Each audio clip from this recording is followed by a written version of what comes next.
nílà abẹ́rẹ́ ẹ̀gbọ́n mi rè kó ọlọ́jà orígbójó. Ó lónìí nílà àríwá ẹgbẹ́sán. Ẹni ṣẹ̀bọ̀ rẹ̀ àgbẹ̀kà. Ó ní kí ọwọ́ sàríro òun. Ó pòkun. Òkú kọ́. Ògbó jẹ́. Ó pọ̀ṣún. Ọ̀ṣun kọ́. Ọ̀ṣun jẹ́. Ó pọ̀ bàtà lọ bàtà ríṣà. Ọba makimaki lóde ìrànjẹ. Ó pọ̀ wọn ò jẹ́. Ó wá polúkọ ṣẹ́gun ké. Àyànrán ọ̀nà àkàtà yẹ́rìyẹ́rì. Wọ́n kọ̀ wọn ò jẹ́. Ọ̀run mi là gbójú sókè. Owó kèrèrè. Ló bá pé orí oko kùn oko ẹ̀rí dé o. Orí oko okùn oko ẹgbẹ́jú títí wá kẹwàá kò mí lẹ́yìn. Orí oko okùn oko ẹ̀rí dé o. Orí oko okùn oko orí oko okùn oko ẹ̀jú kiri wá kẹwàá bò wá. Orí oko okùn oko orí oko okùn oko ẹgbẹ́ lẹ́rí dé o. Orí oko okùn oko ẹ̀jú títí wá kẹwàá kò mí lẹ́yìn. Orí oko okùn oko ẹ̀rí dé. Orí oko okùn oko orí oko okùn oko ẹ̀jú kiri wá kẹwàá bò wá. Orí oko okùn oko èrè ìgbó rábí péré lọ́nà. Ó wálé o èrè ìgbó rábí péré lọ́nà. Ó wálé. tó mo kí gbogbo ẹ̀yin olólùfẹ́ wa kó àbọ̀ sí orí ètò ti òní. Ẹ jọ̀ọ́ ẹ bá mi share ètò yìí, ẹ bá mi share ẹ̀ sórí wall yín, ẹ bá mi share ẹ jọ̀ọ́ kí gbogbo ènìyàn lè ní àǹfààní lórí ètò yìí, kí gbogbo ènìyàn lè jẹ àǹfààní. Ẹ jọ̀ọ́ ẹ bá mi share ètò yìí. Lẹ́ẹ̀kan sí mo kí yín kó àbọ̀ sí orí ètò yín, ètò wa Àṣírí Ìjìnlẹ̀ nípa ẹgbẹ́ Emere. Episode 16 òun ni a wà yìí. Mo sì kí gbogbo ẹ̀yin tí ẹ ti darapọ̀ mọ́ wa lórí ètò yìí. Haji Musbau Ọládẹjọ àbọ̀rọ̀ àbọ̀yè bàbá mi ogbó atọ́ o. Gbogbo ala máa jọ gbó ta máa tọ́ o, àjọlà àjọ lówó lọ́wọ́. Ayé ò ní rí wa mú o. Lẹ́ẹ̀kan sí mo kí gbogbo yín kó àbọ̀ sí orí ètò tòní. Orúkọ èmi tí mò ń bá yín sọ̀rọ̀ yìí, orúkọ mi ni Ọba Àṣà Àgbáyé, Àṣàgbèmí, Tèmi Adára, Àríwájòyè, Fàṣàgbádé Kínní, Ààrẹ Ẹgbẹ́ Alárágbó Emere Àgbáyé. Lẹ́ẹ̀kan sí mo kí yín kó àbọ̀, mò ń bọ̀.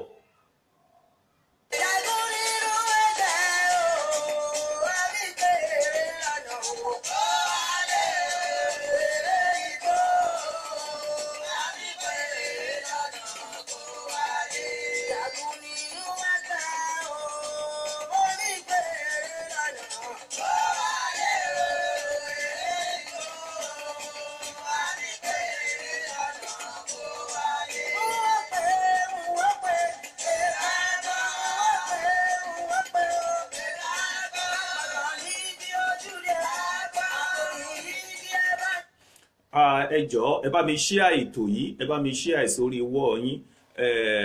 Ẹ jọ̀ọ́ ẹ bá mi share. Mò ń kí Prince Mare Olúṣesí. Mo kí yín pé Tajudeen, mo kí yín pé ẹ káàbọ̀ sórí ètò yìí. Olórí Aishat, mo ń kí ẹ̀yin náà. Ìyá mi ìyá Ọ̀ṣun, mo kí yín ẹ káàbọ̀ sí orí ètò yìí. Kókó tí a ó máa gbé yẹ̀wò lónìí òun ni Ẹgbẹ́ Aragbo. Ẹgbẹ́ Aragbo òun ni a ó máa gbé yẹ̀wò lónìí. Mò ń bọ̀.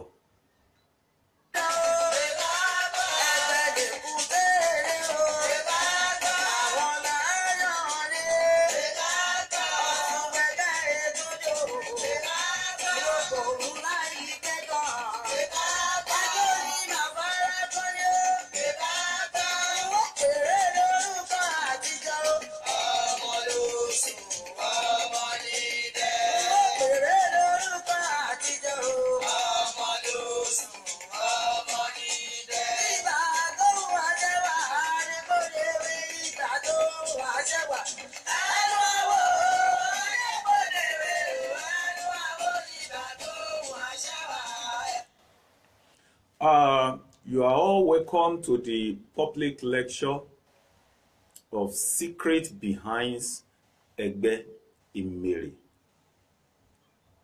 This is episode 16, and today's topic is Egbe Aragbo. Egbe Aragbo.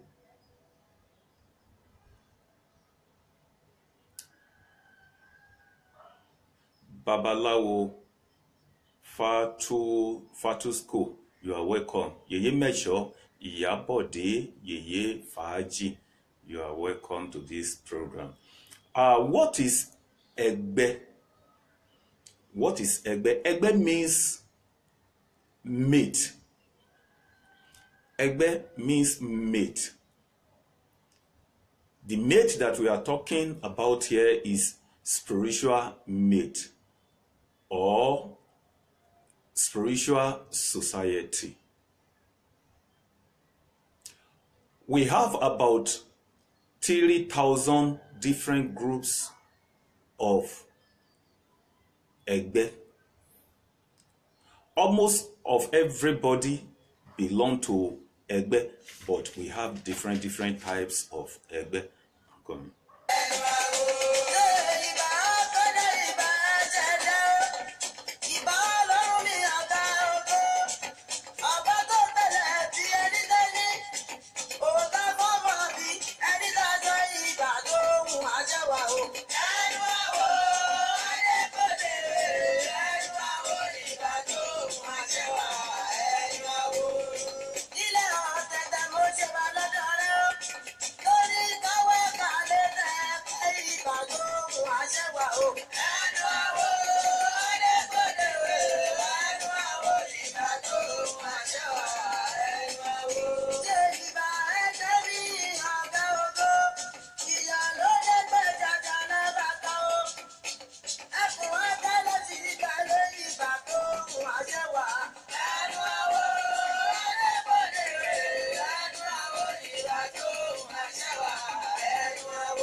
Ẹ jọ̀ọ́ ẹ bá mi share ètò yìí.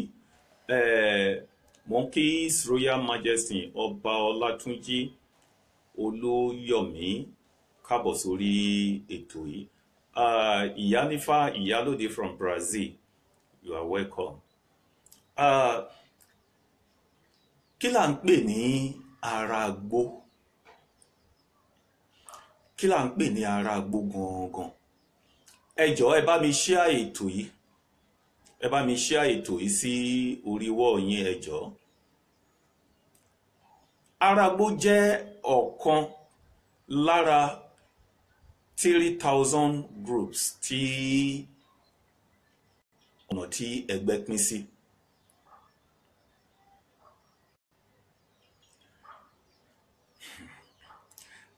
Aragbo ọ̀pọ̀ ènìyàn ni ò mọ̀ nǹkan tá à ń pè ní Aragbo tí wọ́n kàn ṣe àgbọ̀ Aragbo. A ti ń ṣe ètò yìí tí a sì ti ń sọ oríṣiríṣi gbèlè tí Egbe pín sí. Aragbo yìí jẹ́ ọ̀kan pàtó lára Egbe tí ó wà. Aragbo is the one of 3,000 groups of Egbe Emere.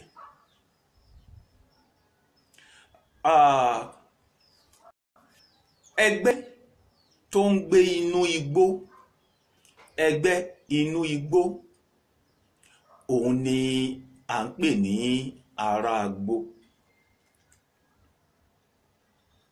Mo ń bọ̀.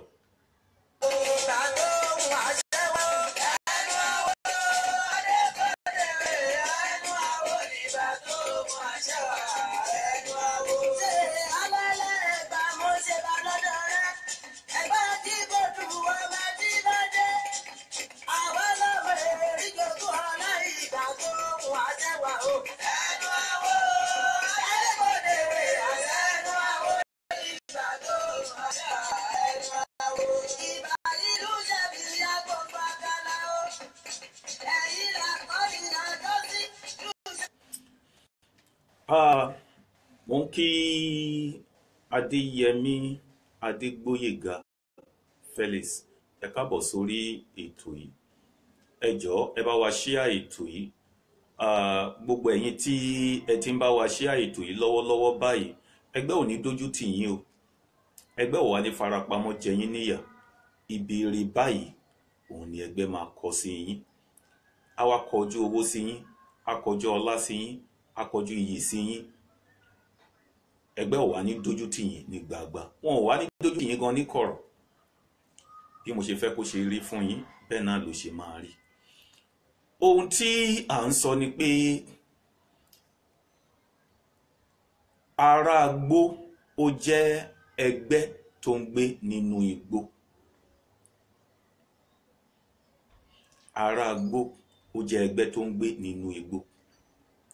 Aragbo is the one of the ẹgbẹ́ that was located in the forest. Àwọn tí wọ́n jẹ́ ẹlẹgbẹ́ Aragbo yìí, àwọn là ń pè ní aláràgbó. Àwọn là ń pè ní aláràgbó. Ṣùgbọ́n orúkọ ẹgbẹ́ yẹn gangan ẹgbẹ́ Aragbo ló ń jẹ́. Àwọn tó jẹ́ ẹlẹgbẹ́ yẹn ni wọ́n pè láràgbó. So ìyẹn ni àwọn nǹkan tí a fẹ́ kí ẹ̀yin èèyàn kí ẹ bá wa fi sọ́kàn, nítorí ọ̀pọ̀lọpọ̀ èèyàn ní nǹkan yìí ò yé. Àwọn tí wọ́n jẹ́ ẹlẹgbẹ́ Aragbo yìí, àwọn ni wọ́n pè ní aláràgbó, ṣùgbọ́n orúkọ ẹgbẹ́ yẹn gangan Aragbo ni.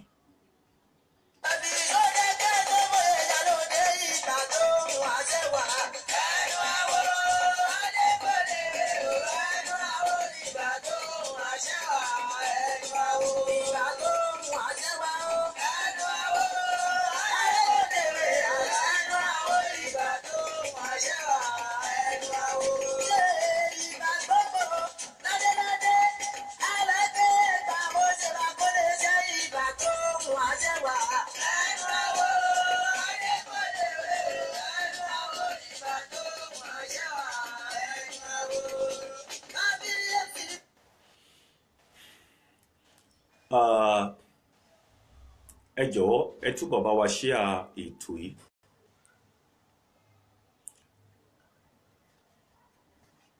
Aragbo ẹkùn lábàtà, onípàṣán wẹ́rẹ̀, àjòní má farakan ni. Ẹgbẹ́ Aragbo yìí là ń kì bẹ́ẹ̀.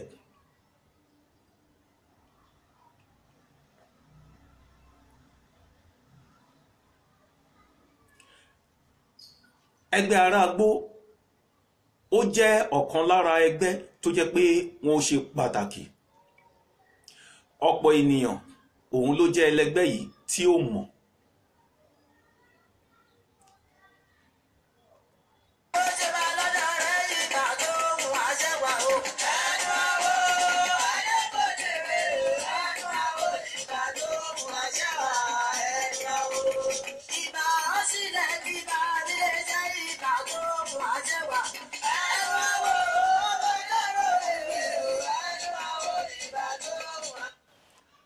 Nínú ẹgbẹ́ Aragbo yìí, ẹgbẹ́ inú igbó yìí tí à ń pè ní ẹgbẹ́ Aragbo, nínú ẹgbẹ́ yìí láti rí ẹgbẹ́ Olúfà. Ẹgbẹ́ Olúfà tí à ń pè ní ẹgbẹ́ Ìjò. Nínú ẹgbẹ́ Aragbo yìí láti rí ẹgbẹ́ tá ń pè ní Egbere. Ẹgbẹ́ tí àwọn Egbere tí wọ́n máa ń mú ẹni dání. From the Egbe Aragbo, from the groups of Egbe Aragbo, there is Egbe Olufa, which is snake. Also, there is Egbe Egbere, which is bush baby.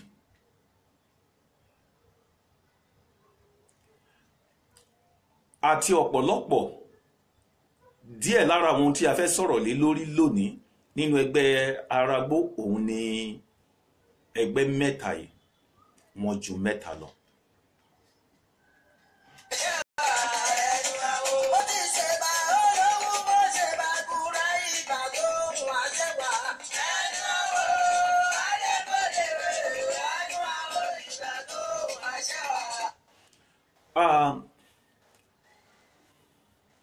Ọ̀pọ̀ ènìyàn ni wọ́n ń ṣe ni wọ́n ní àkíyèsí nínú orúkọ Egbere. Ohun tí àwọn àgbààgbà tí wọ́n ṣọ́ọ̀tì sí Egbere yìí òun ni ẹgbẹ́ eléré. Ẹgbẹ́ eléré òun ni àwọn àgbààgbà ṣọ́ọ̀tì sí Egbere. Ẹgbẹ́ èrè òun ni àwọn àgbààgbà ṣọ́ọ̀tì sí Egbere.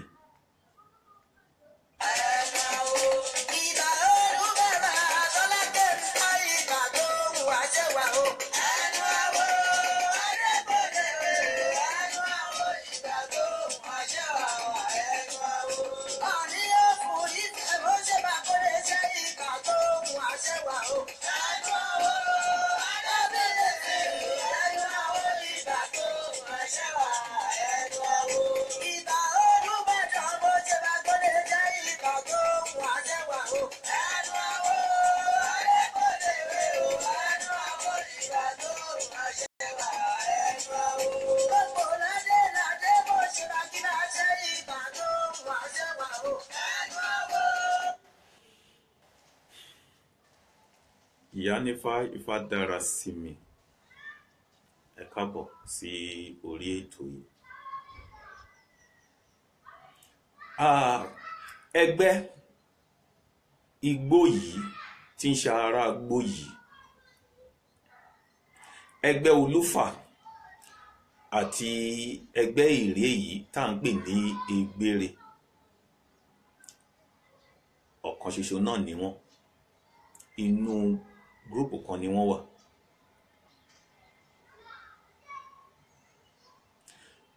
This Egbe Aragbo and Egbe Olufa, which is snake, and Egbe Egbere, which is bush baby, they are all one. They belong to one group. Ẹ̀yin èèyàn mi, ọ̀pọ̀lọpọ̀ àwọn ènìyàn wọ́n máa ń rò ó pé ẹgbẹ́ Aragbo yìí tàbí ẹgbẹ́ Ilérìkò ló jẹ́ olórí gbogbo ẹgbẹ́ ní gbogbo àgbáyé. Rárá o, kò rí bẹ́ẹ̀. Ajagunà àti ìyálóde òun ló jẹ́ olórí gbogbo ẹgbẹ́ láyé àti ní ọ̀run.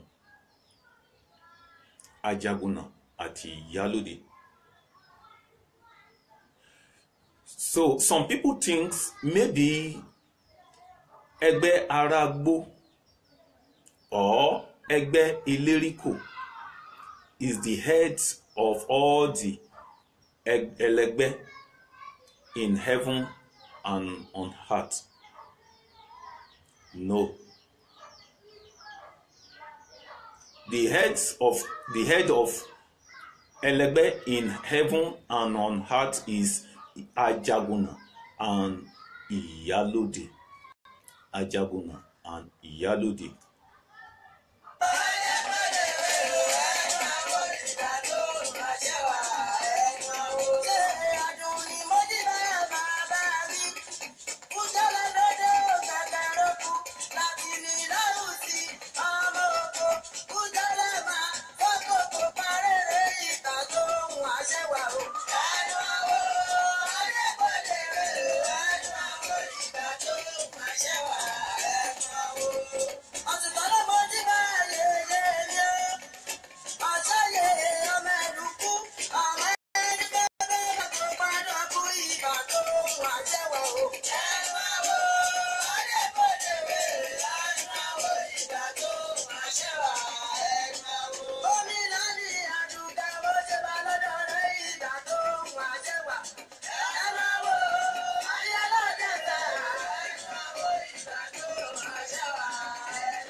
ẹ jọ̀wọ́ ẹ bá mi share ètò yìí, bá mi ṣe Ahmed, you are welcome to this program.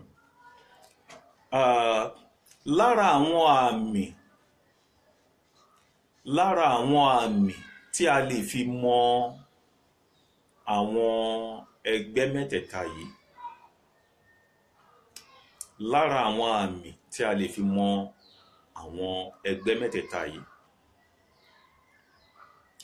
some of the signs that you can use to recognize or to detect these three groups of this Egbe Emere.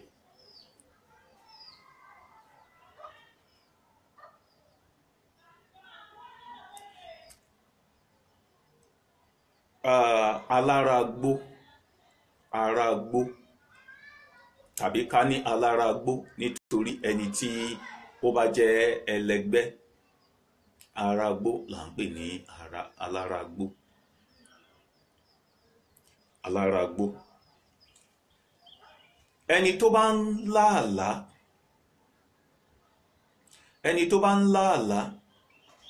tó ń rí ara rẹ̀ ní inú igbó, ó lè jẹ́ inú oko, ó lè jẹ́ inú igbó, ó lè dédé bá ara ẹ̀ wípé òun rìn lọ nínú igbó tàbí òun ṣiṣẹ́ nínú igbó, tó máa ń sábà ríra ẹ̀ nínú igbó. Someone that dream and saw he or herself in a bush or in a forest. Àkọ́kọ́ nìyẹn.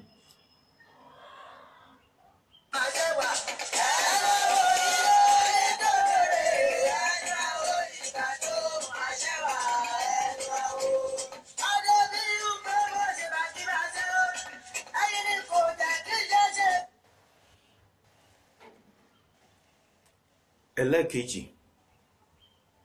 ènìyàn tó máa ń sábà bá ìjákulẹ̀ pàdé nínú ohunkóhun, yálà lẹ́nu iṣẹ́ tàbí ìrìn àjò ìgbéyàwó tàbí ìrìn àjò pé òun fẹ́ lọ sí abroad tàbí nínú ohunkóhun. Someone that used to have failures in anything. Ẹlẹ́kejì nìyẹn.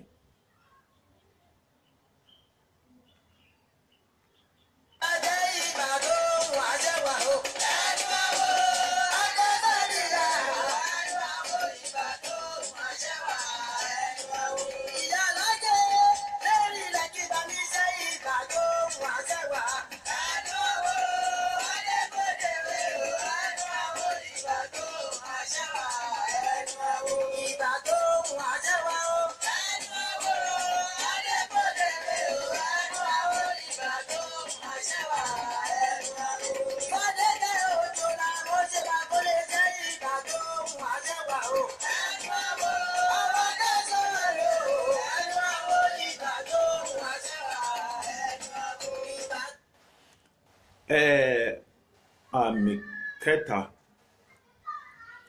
ènìyàn tí ó bá ń lá àlá lójú àlá rẹ̀, tí ó padà ń ríra ẹ̀ ní ìgbà tó wà ní èwe, tàbí tó ríra ẹ̀ pé òun wà nú aṣọ iléèwé, tàbí gbogbo ibi tó ti ṣeré nígbà èwe tó sábà máa ń ríra ẹ̀ ń bẹ̀. Lára Egbe Aragbo nìyẹn. Someone that having a dream saw he or herself wearing school uniform is the one of the signs of Egbe Aragbo.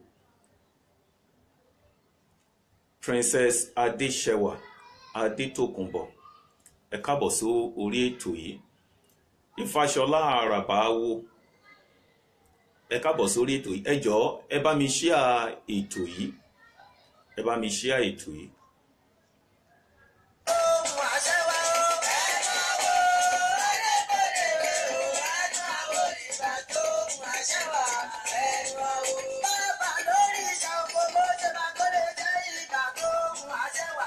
Mo wá fi àsìkò yìí mo fi ń kí gbogbo ẹ̀yin ọmọ bíbí tàbí kí n wí pé onílé àti àlejò ní gbogbo Ògùn state pátápátá,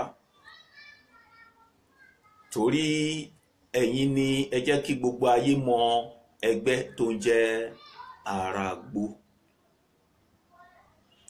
Ògùn state, gbogbo Ẹ̀gbá, Ìjẹ̀bú, Ìṣàgámù, Rẹ́mọ àti bẹ́ẹ̀ bẹ́ẹ̀ lọ, gbogbo yín ló jẹ́ ká dá ẹgbẹ́ Aragbo mọ̀, nítorí pé ẹgbẹ́ Aragbo òun ni ẹgbẹ́ tí almost of gbogbo àwọn Ògùn state tí wọ́n ń ṣe. A dúpẹ́ púpọ̀ púpọ̀ lọ́wọ́ yín. Ẹgbẹ́ Olúfà, ẹgbẹ́ Olúfà, àmì tí a lè fi mọ ẹgbẹ́ Olúfà tí ń ṣe ẹgbẹ́ ìlejò.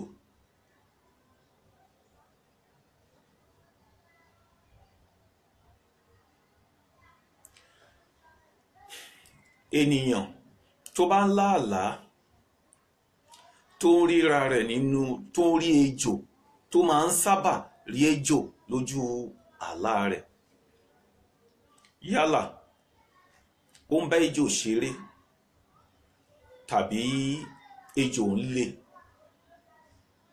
tàbí ejò ń lọ́mọ, tó máa ń sábà réjò lójú àlá rẹ̀. Some of the signs that we can use to recognize Egbe Olúfà. Someone that having a dream and saw he or herself or saw snake in his or her dreams. So that person belong to Egbe Olúfà, means snake.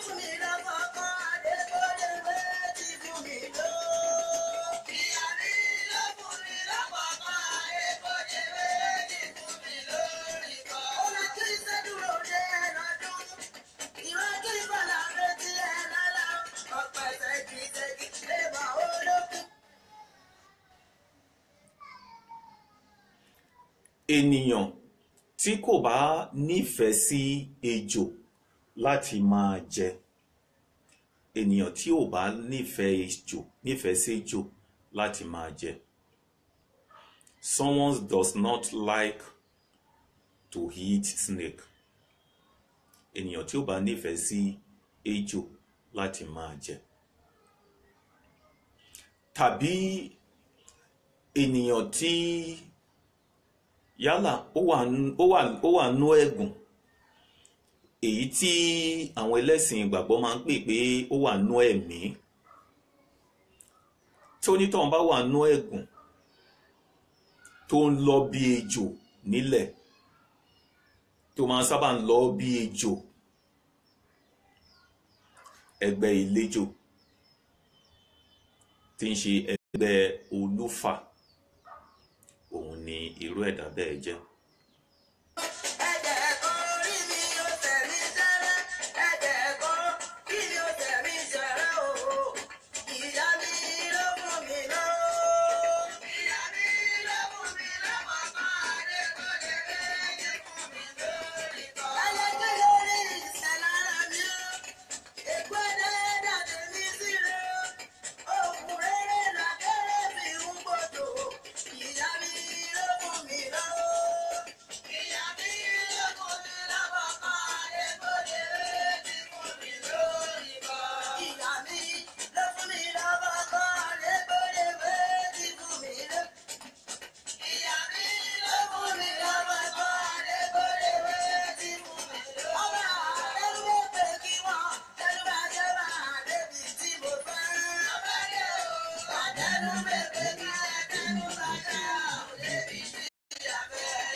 ẹgbẹ́ èrè tí ń ṣe egbére, lára àwọn àmì tá a fi lè mọ àwọn tí wọ́n jẹ́ ẹgbẹ́ egbére, ẹni tí omi kì í wọ́n lójú ẹ̀, tó máa ń sábà ń sunkún, tàbí ẹni tó máa ń sábà ń sunkún lójú àlá rẹ̀. Someone that used to cry in her or his dreams. Chief Ọbarisha Àwórì, ẹ káàbọ̀ sórí ètò yìí. Àti kí gbogbo ẹ̀yin tí ìpínlẹ̀ Ògùn lórí Egbe Aragbo. Ẹ ṣeun ìyá mi, ìyá Ọ̀ṣun, wọ́n ní ẹgbẹ́ olúfà abẹ́fà gbúrú.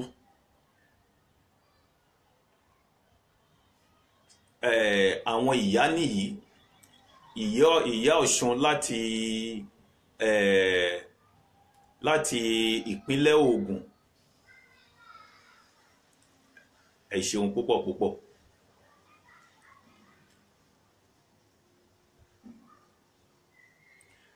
Tàbí ẹni tí ó máa ń sábà ń sunkún nínú ẹ̀gùn, tó nítàn bá wà nú ẹ̀mí tàbí tó wà nú ẹ̀gùn, tó máa ń sábà ń sunkún tómi ò wọ́n lójú ẹ̀,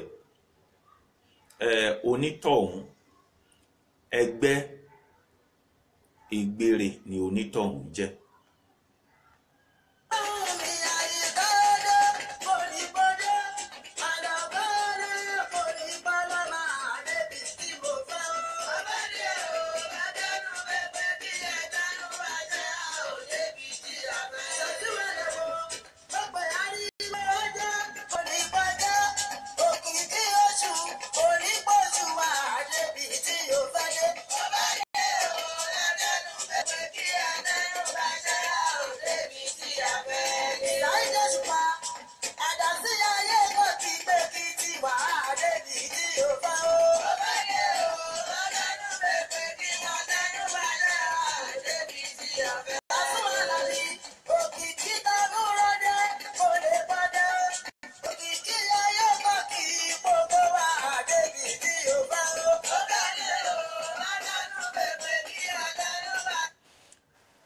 Ààrẹ babaláwo àyànwòye ẹ káàbọ̀ sórí ètò yìí.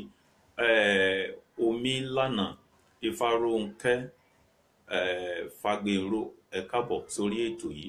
Ẹ jọ̀wọ́ ẹ bá mi ṣíà ètò yìí. Ọ̀pọ̀ ènìyàn ni wọ́n ní àkíyèsí.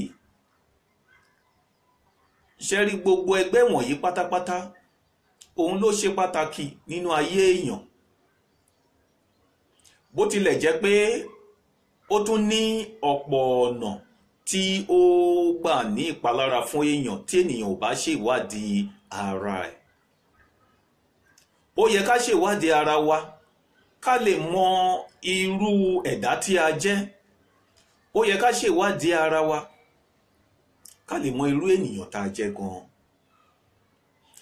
Lórí àwọn ìdánilẹ́kọ̀ọ́ yìí, lára àwọn àmì tí ènìyàn lè fi dá ara ẹ̀ mọ̀, lára àwọn àmì tí ènìyàn lè fi mọ irú ẹ̀dá tó jẹ́, tàbí kéèyàn súnmọ́ àwọn àgbà kí wọ́n lè sọ irú ẹ̀dá tí ènìyàn jẹ́ gan.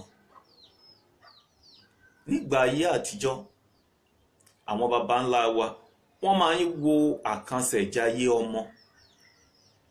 Tọ́n bá wo àkànṣẹ̀jayé ọmọ, wọ́n á lè mọ ọ̀run tọ́mọ yìí, irú ọmọ yìí ti wá, irú agbára tó mú wá,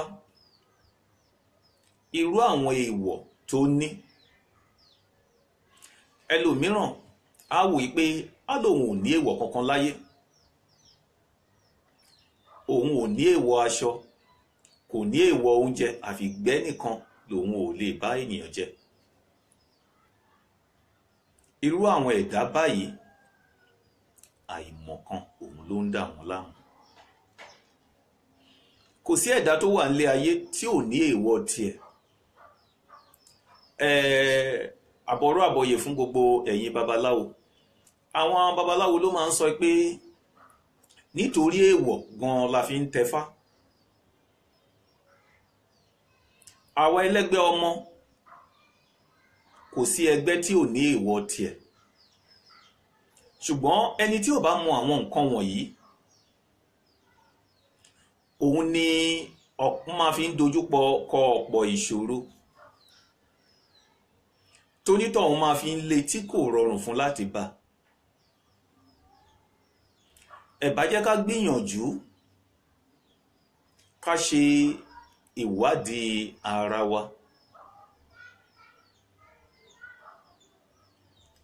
Ọ̀pọ̀ ènìyàn ló tó ń lọ́kọ tí ò rọ́kọ ní, tó sì jẹ́ arẹwà obìnrin. Èyí tí ò mọ̀ pé ẹgbẹ́ òun ló ń dà òun láàmú nítorí pé kò mọ ara rẹ̀ gan gẹ́gẹ́ bí ẹlẹ́gbẹ́ ọmọ. Ọ̀pọ̀ ènìyàn ló ń wá ọmọ. Ọ̀pọ̀ ọkùnrin náà ló ń wá ìyàwó. Ó lè jẹ́ ọkọ ọ̀run, ó sì lè jẹ́ ìyàwó ọ̀run. Ṣùgbọ́n nítorí pé wọn ò dára wọn mọ̀ ló jẹ́ kán dojú ọ̀pọ̀ ìṣòro yìí. Ọ̀pọ̀ ènìyàn wọ́n lè gba àwẹ̀ funfun ọjọ́ méje, àwẹ̀ pupa ọjọ́ méje. Ọ̀pọ̀ á gba orí òkè lọ, tá dáyà dé àpáta lọ́sàn-án àti lóru, ṣùgbọ́n ogun yìí ò ṣẹ́. Ẹ má ṣì mí gbọ́, mi ò ní gbàdúrà òun gbà. Ṣùgbọ́n àwọn nǹkan míì wà tó jẹ́ pé ìgbésẹ̀ la máa gbé.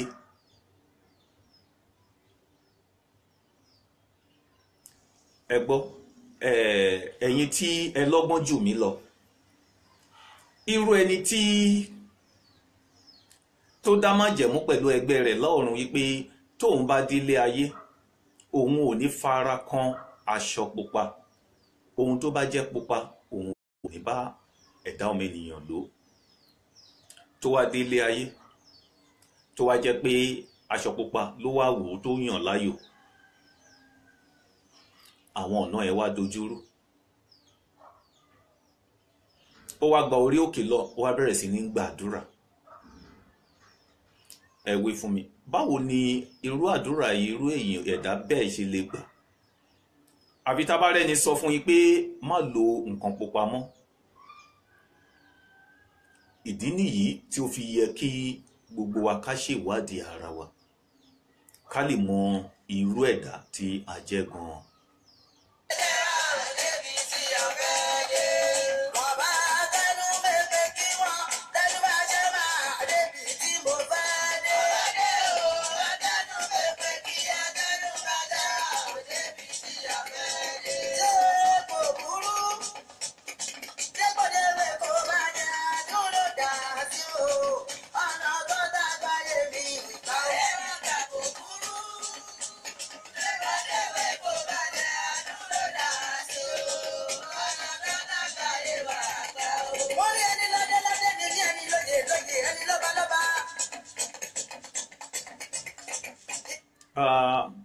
Mo ń fi àsìkò yìí kí gbogbo ẹ̀yin lọ́balọ́ba tí ẹ ti darapọ̀ mọ́ wa lórí ètò yìí. Mo kí ọba ààrẹ Ògbóni London. Ó tilẹ̀ jẹ́ pé a ti fẹ́ mú ètò yìí wá sí ìdánudúró kẹ́ tó darapọ̀ mọ́ wa. Bẹ́ẹ̀ náà ni mò ń kí ọ̀rẹ́ mi, ẹ̀gbọ́n mi, Saheed Ọlámilékan. Kábíyèsí o, ẹ káàbọ̀ sí orí ètò yìí. Àwọn tí a sọ̀rọ̀ lé lórí lónìí òun ni Egbe Aragbo, Egbe Olúfà, Egbe Ìgbèrè. Tí ẹ bá tún padà wọ́ọ̀ṣì ètò yìí, ẹ lè understand gbogbo ohun tí a sọ̀rọ̀ lé lórí. Ẹ jọ̀ọ́ ẹ bá mi gbìyànjú láti share ètò yìí My brother and my sister. Ogbo ato, ogbo alawori, ogbo akoko neko, kábíyèsí o, kábíyèsí o. My brother and my sister, try to detect yourself today. Make sure you try to detect yourself today and solution will come to your life. Let me use this opportunity to invite you all to the 5th annual World Egbe Festival. 5th annual World Egbe Festival, which is going to come up on the 25th and 26th of this month of April at Igberefu Beach by Yard Bus Stop, Seme Expressway, Badagry, Lagos.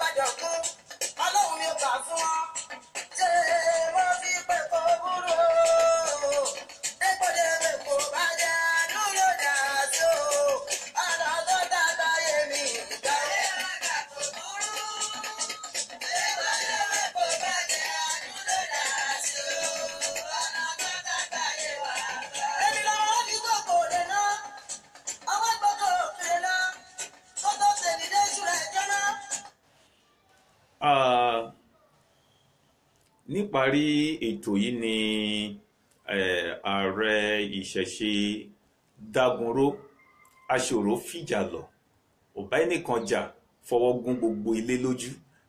Ẹ káàbọ̀ sórí ètò yìí bàbá, ẹ kó àtúnṣe, ìṣẹ̀ṣe ò ní bàjẹ́ lọ́wọ́ yín o. Ẹ sì kú ìmúra ọdún ẹgbẹ́ àgbáyé tí a máa ṣe ní inú oṣù yìí. A ó péjú ṣe pẹ̀lú àṣẹ Elédùmarè. Mo kí gbogbo ẹlẹ́gbẹ́ ọmọ lágbàáyé pé a kú ọdún ẹgbẹ́ àgbáyé tí a ti wà ní oṣù ẹ̀ lọ́wọ́lọ́wọ́ èyí tá a ti bẹ̀rẹ̀ lọ́wọ́lọ́wọ́, tí a ó ṣe àṣekágbá ẹ̀ ní ọjọ́ Wednesday pẹ̀lú Thursday tó gbẹ̀yìn nínú oṣù yìí ní etí òkun ní ìlú Gbẹ̀rẹ̀fù ní Badagry nípínlẹ̀ Èkó. Ibi tí a ó máa fi ètò yìí rọ̀ sí lónìí rèé. Mo kí gbogbo ẹ̀yin tí ẹ darapọ̀ mọ́ mi lórí ètò yìí, gbogbo yín pátápátá ni mo dúpẹ́ lọ́wọ́ yín. Àtẹ̀yin tí mo dárúkọ, àtẹ̀yin tí mi dárúkọ, ẹ jọ̀ọ́ ẹ má bínú sí mi. Mo dúpẹ́ púpọ̀ lọ́wọ́ yín. Mo wá ṣe ládùúrà yìí pé ẹgbẹ́ ayé ẹgbẹ́ ọ̀run apọ̀jọjọ wọ̀lú, wọn ò ní dójú ti ẹnikẹ́ni nínú wa. Ẹgbẹ́ ayé ni gbogbo wa máa wá bá wọn ṣe báyìí o. A ò ní kánjú bá wọn ṣe ẹgbẹ́ ọ̀run. Ẹgbẹ́ wa á wá lànà owó fún wa, á lànà ajé fún wa, á lànà ọlà fún wa, á lànà ìgbéga fún wa. Gbogbo ohun tí a bá ní lọ́kàn sí rere báyìí, òun ni ẹgbẹ́ wa máa ṣe fún wa. Ṣùgbọ́n ẹ jẹ́ kí gbogbo wa gbà wípé ẹlẹ́gbẹ́ ọmọ ni wá, kí a sì máa kẹ́ ẹgbẹ́ wa lóòrèdóòrè àti nígbà dégbà. Kábíyèsí o, ẹ ṣé o, mo dúpẹ́, ẹ ṣé o. Èmi ọmọ yín náà rèé, ẹlẹ́gbẹ́ tèmi á dára, àríwájòyè, fàṣàgbádé kínní, ọba àṣà àgbáyé.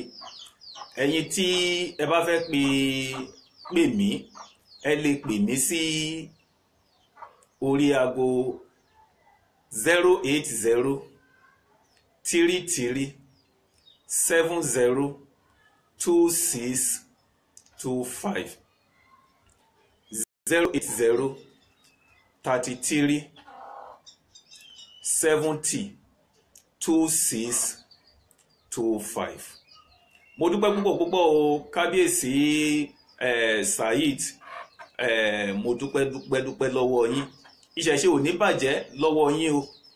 bí ẹ ṣe ń gbéṣẹ̀ ṣe lárugẹ ní orílẹ̀-èdè United Kingdom, bẹ́ẹ̀ náà ni ẹ̀ ń gbéga lórílẹ̀-èdè Amẹ́ríkà, bẹ́ẹ̀ náà ni ẹ̀ ń gbéga lórílẹ̀-èdè Nàìjíríà. Gbogbo ètò tí ẹ̀ ń ṣe pátápátá òun ni à ń rí. Ikú ò wá ní ti pa yín báyìí fún wa o. Gbogbo ohun tí ẹ ti ṣe pátápátá òun ni ẹgbẹ́ ayé ẹgbẹ́ ọ̀run ni gbarúmọlẹ̀ ojú kọ̀tà ìtàlégbèjì rúmọlẹ̀ ojú ni wọ́n máa san yín lẹ́san rí ni o. Gbogbo ẹ̀ pátápátá lẹ máa jèrè ẹ̀. Bá a ṣe ń wò yín níwájú báyìí ẹ ò ní jábọ́.